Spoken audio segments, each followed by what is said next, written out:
Mike Tomlin signs for 3 more years. Let's talk about it.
Welcome back to the Black and Gold Standard Podcast. And today I want to talk about Coach Tomlin. He signed his 3 year extension and just kind of want to talk about what that kind of means. I mean, obviously, he'll be with the Steelers for 4 more years. He has 1 year left on his old contract, which would be for this year. Then he has 3 additional years. So he's basically going to be here for 4 more years. It's a great move. And I will admit at the end of the season, the way things were looking, I kind of thought that maybe it was just time that not so much as still as firing Coach Tomlin, but I thought he maybe step away um, and just try a new opportunity. But I think he's been re-energized with Omar Khan and the moves that he's been making, the changes I think that the Steelers have made um, as far as their philosophy with free agents and just dealing with players in general. So I think it kind of recharged his batteries a little bit. So it's a great move. Now he's not really, he don't have to coach in that lame duck year. The players know that the coach is going to be there. And also not even with the players, but with the coaches, the assistant coaches, they know that obviously long as they get their job done, do their job, they're going to be in Pittsburgh for the next 4 years unless someone decides to move on, get promoted or something like that. So it's a great thing all the way around for the team. For the fans, with the fans that like him. I know there's a lot of people that's probably kind of upset with this, but they'll get over it. Like I say, I love the move. Um, it's a great thing. I mean, it just kind of shows that the consistency that the Pittsburgh Steelers, you know, have as far as with their coaches. I mean, in my lifetime, 3 coaches, and that's just amazing. I mean, you got teams that go through 3 coaches in less than 5, 6 years. It seems like. So, with Coach on board, I think it's just going to be, you know, just move ahead. Like one of the things I really like is, and I think Coach Tomlin well, he wouldn't say this publicly. Um, I think the fact that I don't think he has to do too much as far as he can concentrate on the defensive side. On the offensive side, I think he really feels comfortable. He has an offensive coordinator that actually has been a head coach, but also I think he feel like he has someone that can be basically the head coach of the offense. So I don't think, I mean, obviously as a head coach, he's going to oversee things and see how things are going. But as far as that daily being down there and really got to get involved with the game planning and all that, I feel like he has somebody confident that he doesn't have to do that. So he can concentrate more on the defensive side, and that's his thing. So I think that's going to kind of energize him a little more as far as not really having to worry about the offense so much.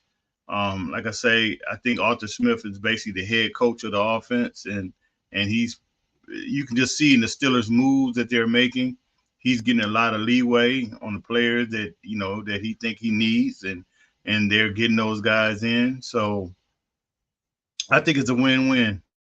It's a win-win. I mean, I still think Coach Tomlin is the best coach in the AFC North. I mean, really, I think he's one of the if top one, top two best coaches in the NFL.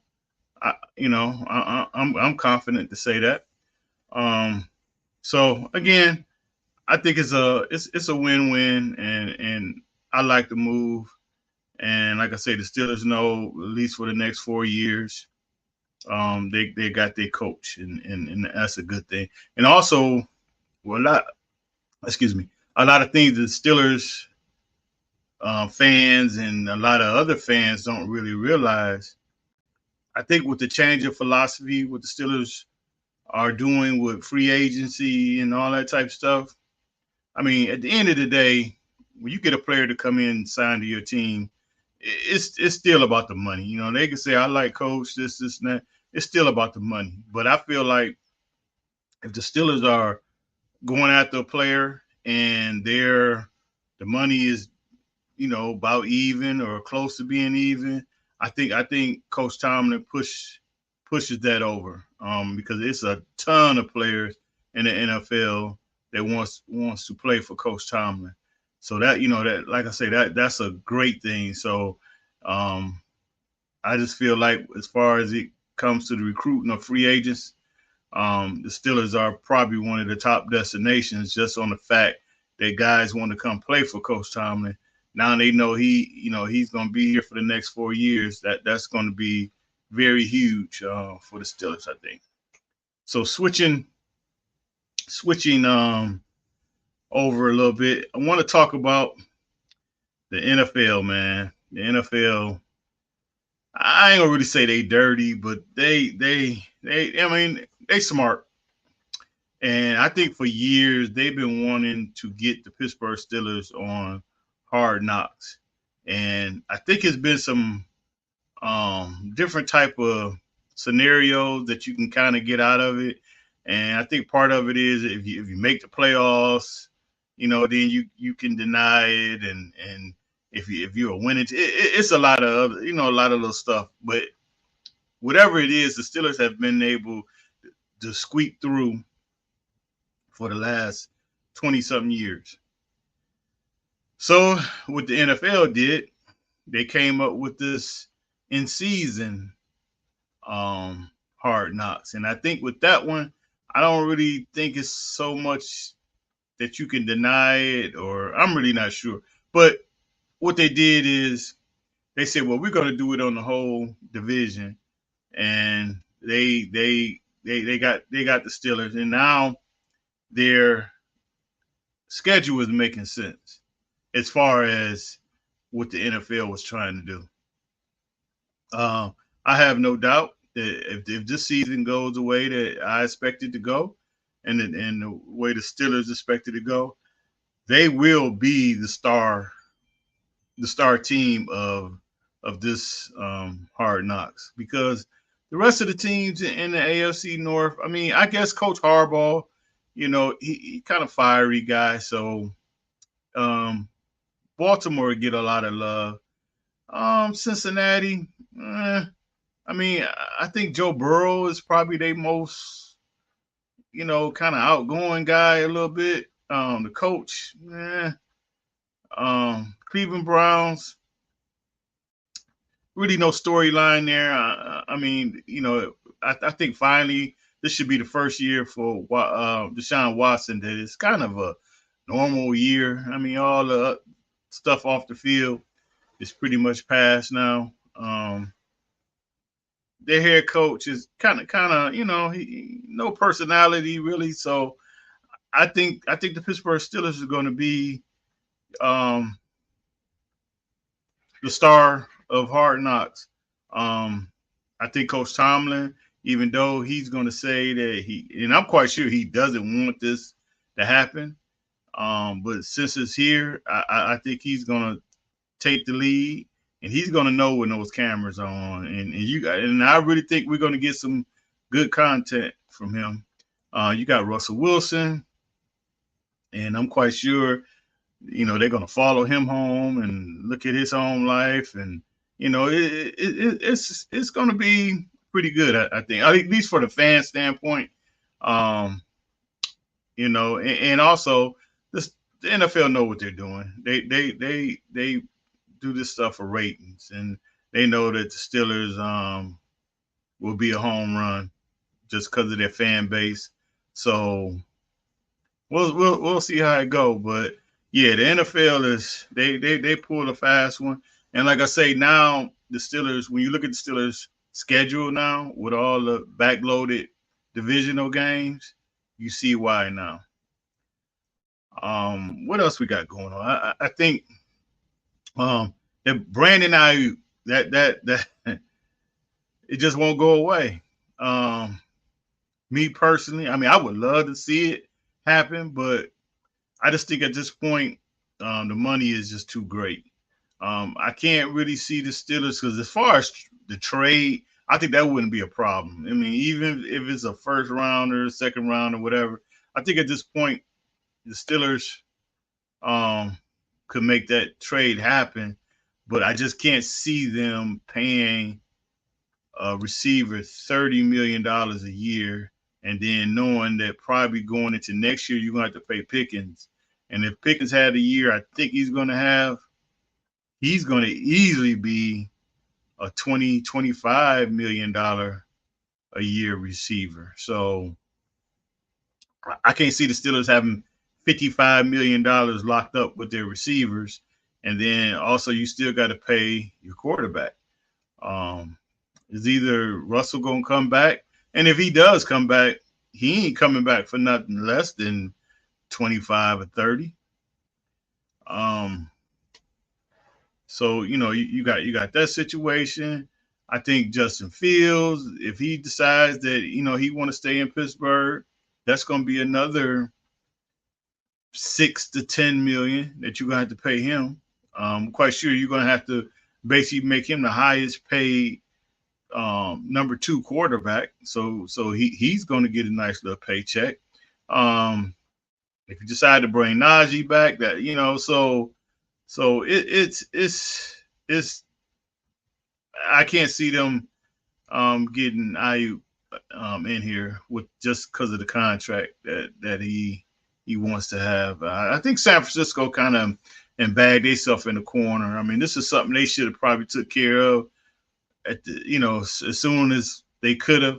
Now they let all these other receiver deals go through, and they're kind of stuck. So we'll see how that happens. But like I say, I don't really see that happening for the Steelers. I mean, I still like Courtland Sutton. I think that would be more affordable. I think him and Pickens would definitely work good together. So I would love to see that. So I don't really think that's out of the realm yet. I just think even with that, if that happens, I don't see Denver doing it until I think the Steelers play Denver week 2, and I think after that game, if they have some issues, I can see the trade happening then, because I truly believe Russell Wilson's going to go into Denver, and as they say, they're going to let Russ cook, and he's going to try to really put it on Peyton Manning. I mean, excuse me, Sean Payton.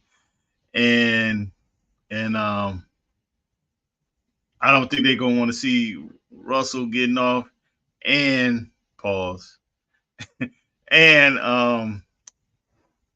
see Courtland Sutton doing his thing. So I don't know. We'll see. Other than that, like I say, this is kind of the dead period right now. It's not really too much going on. So we'll see what the Steelers will do. Actually, they made a couple of moves. They cut wide receiver Mims, which I was kind of shocked. I thought that he had a decent chance of making the squad, They released him, and then the big surprise to me when they released safety Trent Thompson. Um, I was kind of shocked at that because I thought actually at the end of the year when they were kind of down on some guys and injury bug hit him, I thought he came in and played pretty well. So I don't really know what that deal was about. I know he ended up having a neck injury at right at the end of the year, but I thought when he had the opportunity to play, he played pretty well. So that's really about it. Like I say, this is just the crazy time of the year. Just hope no guys get hurt training, and also no guys get on, find themselves on the police blotter. But other than that, that's about it. And we will see you and talk to you later. All right, take care.